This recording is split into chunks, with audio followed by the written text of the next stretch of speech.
So before we get started, you want to make sure you have everything before you start draining the oil and realize, oh crap, I need this. I usually end up putting about 5.4 or so quarts. When I level it, when I check the measure, I usually end up having to put a little bit more than one of these in there. So I have another quart I bought. You need your oil filter. You need a funnel when you're pouring in the oil back into the car. You need an oil wrench. They make a specific oil wrench for this car. They didn't have it in stock when I initially changed the oil, so I bought these instead. And they work great. They'll spin off the filter no problem, these strap wrenches. You're going to need a 6 millimeter Allen to partially to drain the oil filter. And then you're going to need a 13 millimeter for the oil drain bolt. And then I take off the bottom cover because I use the strap wrenches. So I need a 10 millimeter for that, and then as well as a screwdriver, which I don't have here, but I'm going to go grab one. And then don't forget your drain where you're going to dump it. And then when you're finally done, I funnel it into these little containers, and my local trash company will pick it up for free.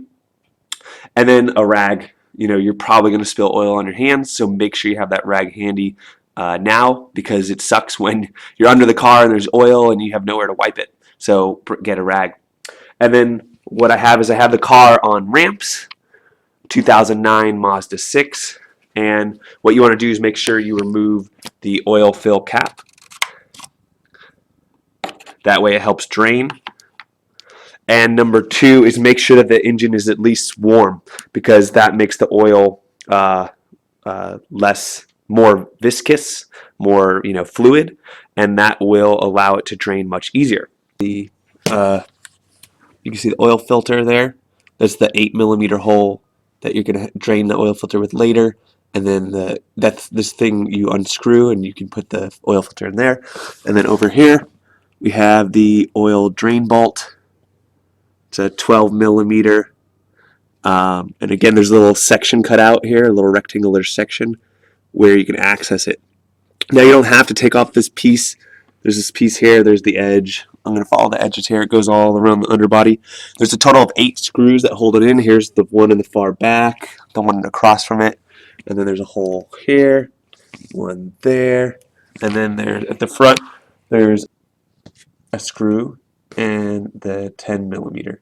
So 2 there, but on the other side there's just the 10 millimeter. So what I do is I just take my handy dandy screwdriver, impact screwdriver, put a little 10 millimeter attachment on it, stick it right on there, comes right off. Other one comes right off. All right, and this whole piece, the whole piece came off, and now we can see the engine. No problem. We can check for leaks. Make sure everything is all good in here. And easy access to the oil drain plug, easy access to the oil filter. And just to remove those 8 nuts was totally worth the time of how easy it is to get in and out of here now. So now the next step, we're going to take off this drain plug and let the oil drain. We got our drip pan set up. You definitely want it to go a little further from you don't want it directly below the bolt that I'm going to take off, because this is going to shoot out once I remove it. And so you want to be able to catch it. So I already loosened it, and I'm going to pull it out. And this is why you definitely want to rag around, because you will get some on you. And it's very hot, especially since you warmed up your car, so be careful.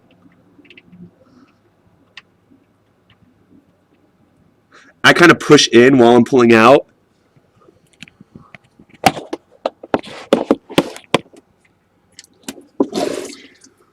And hopefully it didn't spill too much. And watch it as it's pouring, because the stream is going to get lighter and lighter as it empties.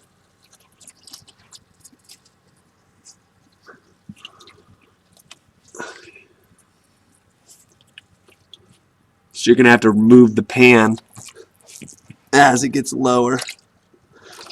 depending on what pan you're using.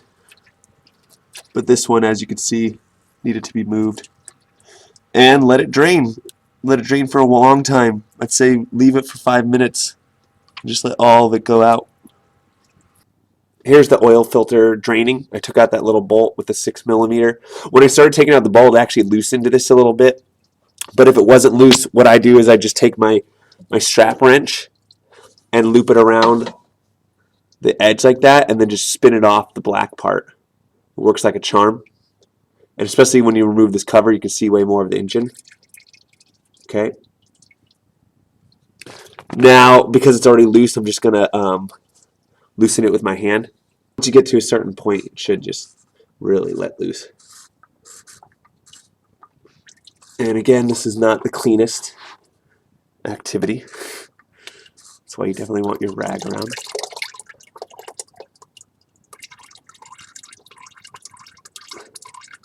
See how I'm getting more oil?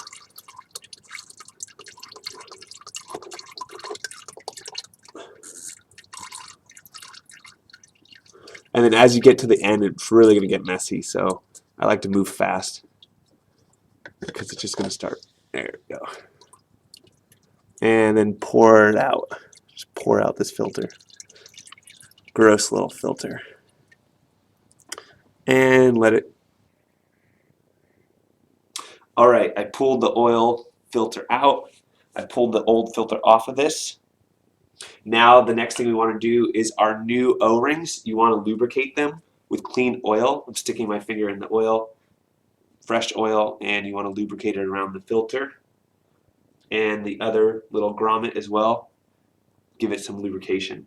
This will prevent it from breaking and make it easier to slide on the filter. The other thing you're going to want is a screwdriver. You don't want to use something that is too sharp. The first big filter, the big O-ring is on the oil filter cap, and you just want to rotate it around and pull it off. Okay, we got the old one off. Then we have our new green one, Bosch. Looks a lot nicer. The previous one was a Wix. Try not to get any debris in here if possible. You want to wrap it around. The green is nice too because look how it contrasts against the black. So this goes all the way on the bottom until it sets in on that bottom row. Boom. We're done there. The filter, I got really confused with this one day. I was like, well, what side is up and what side is down? I'm pretty sure that it doesn't matter. Like it's symmetric. It's 100% symmetric. The top and the bottom have different, same everything, and then this middle thing moves. The thing in the middle moves. So whether you put it like this or you flip it over, I think it'll be in the same spot. So slide this on. Goes right on there. Very easy. And then this one's a little trickier. The little 8mm or some sort of 6mm drain plug for the oil filter. What you need is that little handy dandy screwdriver again. Again, you don't want something pointed because it'll break these really easily if you like cut into it, and then you can cut into the seal, and next thing you know, you have a leak. And you have to go find these seals. So that one just popped right off. You get your new one. The new ones are a little harder to put back on. You got to stretch them a little bit. And this is where if you do have something sharp, the probability of cutting it is probably the highest. So you want to slip it over, and rotate, and then pull it out. Boom. Got the new one on there. Okay. It's also a good time to just go ahead and put it in there. Go ahead and put it in the drain plug. And then tighten that to spec. This one you just want to make sure it's nice and snug. I mean, it's got that O-ring on there, which is going to prevent many leaks. You just want to make sure it's nice and tight. Okay, and then the next video, we're just going to slip this back into the car and tighten it. I have the oil filter back in. The 6mm drain bolt is tight, and I tightened the main oil filter plug as well with the strap wrench. Made sure it was nice and tight. I have to say the Bosch oil filter O-rings are way easier to install than the Wix or the MicroGuard because they're so much more malleable. So now we come to the last steps. I just have to drain my waste oil into a disposable bottle, which you all can figure out on your own. Then I have my oil funnel because we don't want to spill oil all over the place, and I'm just going to fill her up. Also, this is a great time to check all your other fluids. So you have your power steering fluid. Make sure that you have good power steering fluid and the coloration isn't too crazy. It shouldn't be dark, dark, dark red. It should have some lightness to it. You can add some more windshield wiper fluid. Make sure your radiator fluid is between full and low. And then you have all the way in the back there, next to your battery, is your brake reservoir for brake fluid. And then in between here, there's this little yellow stick in here, and that's for your ATV, automatic transmission fluid. You might also want to check that, make sure your levels are okay with the dipstick. Okay. Another thing to do that's fairly easy is to take off the air filter here. You just unplug this plug right here, take off this little band, and then unclip these clips. And then inside is your air filter. What you could do is just pull it out and get some compressed air and spray it out just to make sure that it doesn't have a lot of debris in it. It might improve your gas mileage. You know, it's worth just taking the time to clean that out. Other than that, everything else probably requires a little more work, but that's a good way to just check everything over, make everything's in good condition. So let's go ahead and fill this up, and then we'll make sure we'll test the levels. But about 5.1 or 2 quarts in there, and then I put the cap back on, and then ran the engine for a minute. Especially if you have a new oil filter. Some people may change the oil without putting in a new oil filter.